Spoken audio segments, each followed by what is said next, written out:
Hi everybody, Mark Michaels here with Cutting Horse Central, and today we're in Granbury, Texas with Miss KELLE EARNHEART. Welcome, Kelly. Hi Mark, how are you? Well, I'm doing great. Hey, congratulations. You just went over the $2 million in lifetime earnings. How does that feel? Thank you. It's taken a long time, but we got over that mark, and hopefully we'll get over another mark here within time. Yeah, well, it's all about setting goals, isn't it? Yes, sir.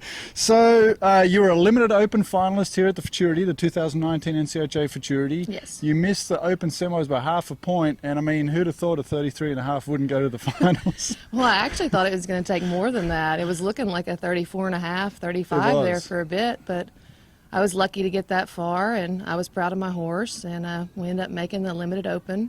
Yeah. And absolutely. We were happy with our results. Anytime you can go in there after 2 rounds and have a 33.5, you've done something right on a 3-year-old. Mm-hmm. So tell us a little bit talk about the early years growing up in Mississippi. Your dad, legendary NCHA Hall of Fame trainer, Mr. Pat Earnhardt. Tell us a little bit about that. What was it like growing up in that family? Interesting. Well, he was a staple in my life. He was a mentor in many ways, and he definitely knew everything about cutting and showmanship, and I'm very blessed to have had him in my life for the short period I did, and I thank him daily for getting me where I am today.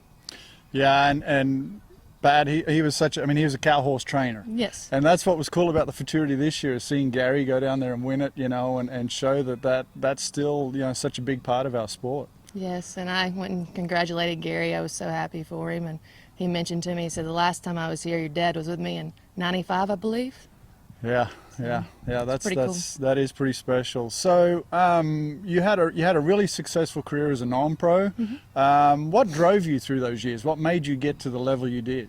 I'm so competitive. Yeah. So I just had a lot of goals set, and I wanted to win, and I wanted to get better, and just kept pushing forward.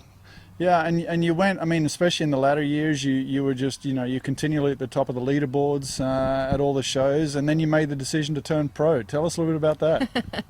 Well, challenge. I wanted a challenge, and I got it all right. Yeah. But no, I like helping people, and in the future I want to do clinics and giving back.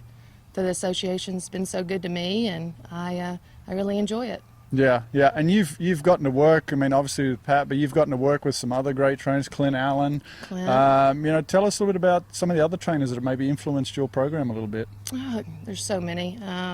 Sean Flynn, John Mitchell, Roger Wagner, Austin Shepard. I'm sure I'm leaving somebody out. Those are the top 5 that come to my head. I mean, other than my father and all the long days and hours he invested in me. Yeah, for sure.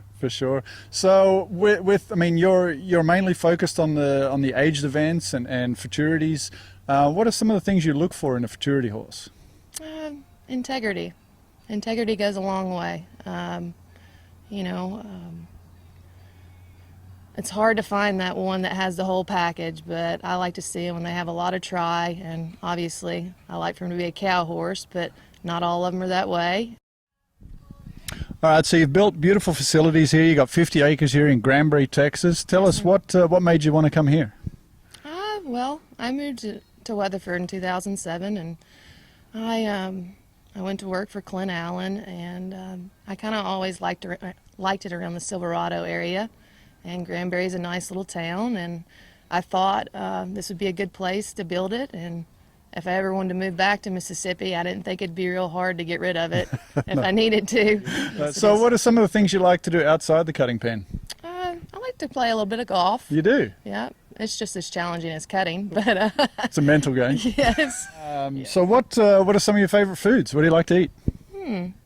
Sushi. Sushi? Yeah. There you go. Got some favorite places around here in Weatherford? Not Weatherford. We have to drive to Fort Worth for that.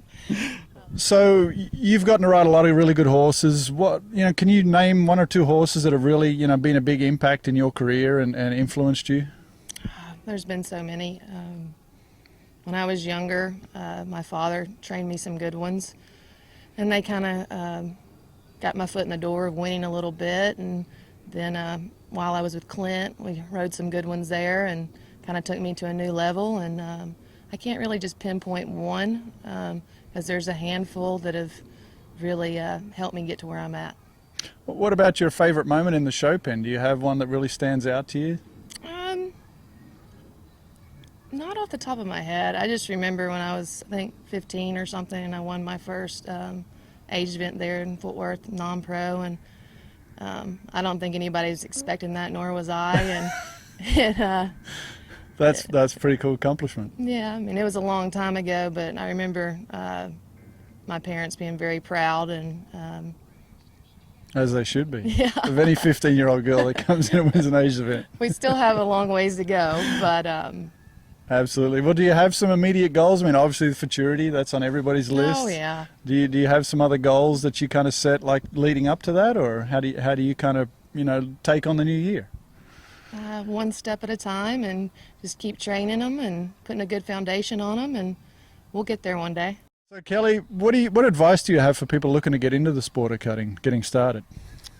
Do your research and get with a trainer that you trust, and be able to take a little bit of criticism and bouncing back and forth of ideas, and learn together. And hopefully you'll find that horse one day that everybody strives for.